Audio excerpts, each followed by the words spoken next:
Today we're going to talk about one of the most prominent Muslim empires that converted many people to the religion of Islam, the Ottoman Empire. The Ottoman Empire started ruling in the mid-1200s to early 1300s. It all started when the nomadic Turks converted to Islam somewhere between the 8th and 9th century. There are Muslim Turkish warriors that start from here in modern-day Turkey and expanded. Then they expanded into southeastern Europe as well as the Middle East, so over here, and also southeastern Europe, which is over here. They began taking land from the Christian Byzantine Empire, which is over here. Inch by inch, they took more and more land, expanding farther and farther out. So here, here, here, and they just keep on taking more and more land. As you can see, Constantinople, which isn't actually, it's called Istanbul today, is actually an example of the land they took. It's actually Muslim Empire today. Now, the key to the success was the Ottoman army. Like all great empires and forces, the Ottomans gained new land by war and conquest and converted many to Islam. As I said before, the Ottoman Turks were taking land from the Christians, and those Christians that were conquered became slave soldiers, and in the process also became fierce warriors that were forced to be reckoned with. Later leaders of the Ottomans conquered even more land. Mehmed II conquered Constantinople and renamed it to what is called today Istanbul. Another Ottoman leader pushed into Asia Minor,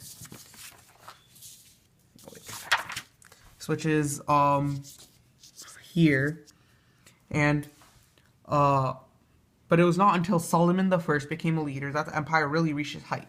As you can see, this is where when Solomon was leader, and it was at the height of its powers.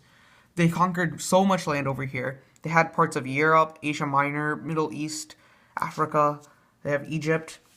But the Ottoman Empire lasted a long time, till the 1800s in fact, which is surprisingly modern. It technically ended in the 1900s, but it was on a steep decline before that.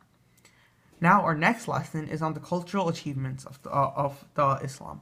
Specifically, we're going to talk about the literature and arts of the Muslim people.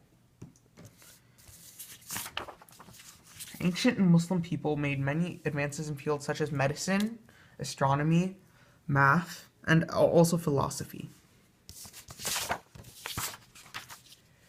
Poetry was immensely popular in Muslim culture. Sufi people who were focused on spiritualism especially liked poetry. It was a way for them to express their love for God. In addition, Muslim people like reading books such as The 1001 Nights, which contained entertaining stories that are still read or watched today, such as Aladdin or Ali Baba, as well as Sinbad.